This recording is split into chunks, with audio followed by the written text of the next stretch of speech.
how I found my path of living with Swami. This was a request from Sister Santa. It all began in 1978 when I was a land surveyor in Fiji. I was approached by the then chairman of the Bhagawan Sri Sathya Seva Samiti in Suva, and they wanted to build a hall on Turek Road.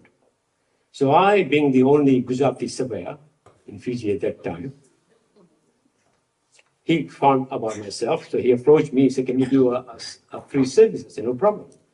So we went in the weekend, it was a rainy day. We completed the topographical survey of the property where they wanted to build a hall. And then I received a very heartfelt letter from Mr. Desai, the chairman. As you know, he was the owner of the Desai bookshops in Fiji. And the letter says, in spite of the rainy weather, you had no objection whatsoever, and in these circumstances carried out the survey without any hesitation. We pray to Bhagawanji to grant his blessings and that you may live in his midst of Sai Kripa at all times. This was the first time I saw a picture of Swami in the letter. I just filed the letter away. But if the internet was available at that time, I would have Googled and find out who is this Bhagawanji. It was then in 1980, I was invited to a friend of mine for a cup of tea, and there I saw a huge picture of Swami. Again, it just slipped through my mind. Okay, I didn't pay attention to it. After many, many years, when I settled in Hamilton in 1990, after spending 2 years in Bay of Islands, I was approached by Brother Suresh, Suresh Rama. He was then in Hamilton. And he was doing house-to-house bhajan session in Hamilton. So he forced me to come along to the bhajan and take part. So I just went and sat down. It's the first time I heard Sai bhajans.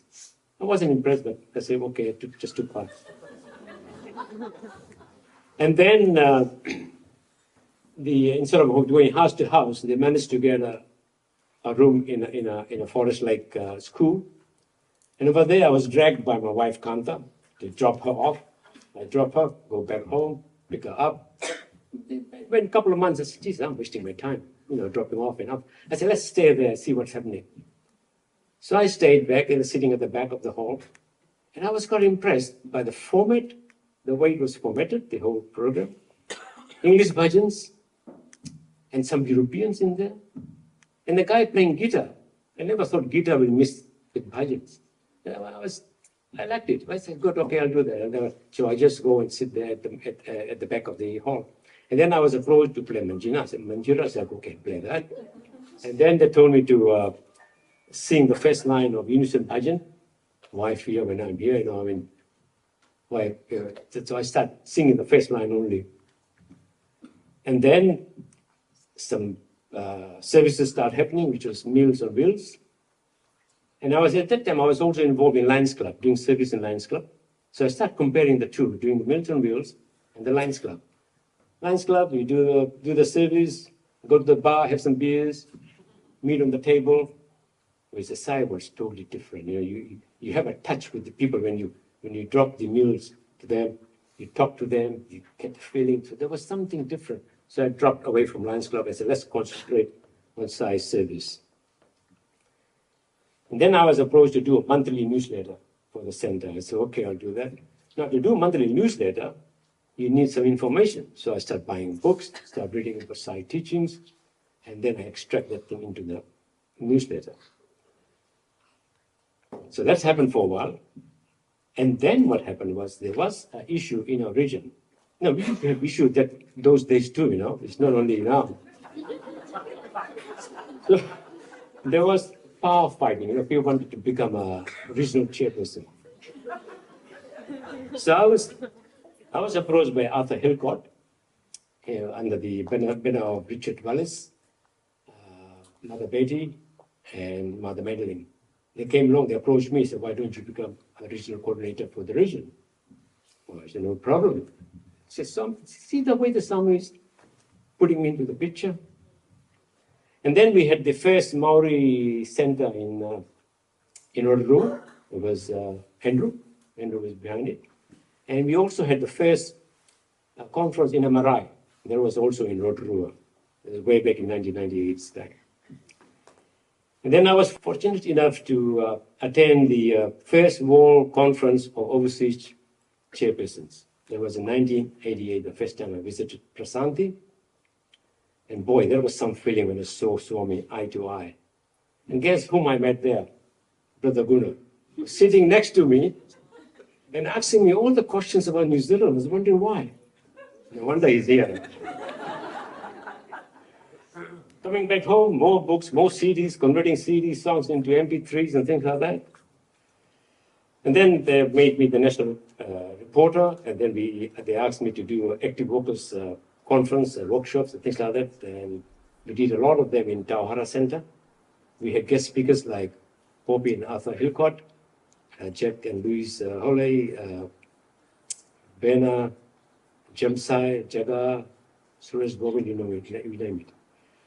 Then I was approached to do Radio Sai News. And that was by, I think it was Raniga, he was the president of the center at that time. He said, why don't you do that? So, all right. So we started doing recording in the studio. And now it's all happening at home because of the technology. You can do all the Sai News, we're doing it at home. And then 2009 came the New Zealand Sai Choir. That was some experience. You know, we were sitting right on the dais where there is now Samadhi. And this material, this dog is made of material Swami gave to us on the Samadhi of 2009. So this is something very close to my heart. And then involvement with family. If Swami says things start with your family, so we involved, my daughter got involved in it, my grandkids got involved in it. So that's how it starts, just getting into Swami. Then original newsletter, I started coming quarterly e-bulletins, which you must have seen that. And then they asked me to do all the interviews of senior citizens, senior Sai citizens. So we interviewed about 11 interviews so far. They're all in the YouTube. And then that's also in the New Zealand Sai video collections as well there. Then came COVID. So they asked me to start doing online bhajans. You must watch. We did the year 2020 Swami's birthday.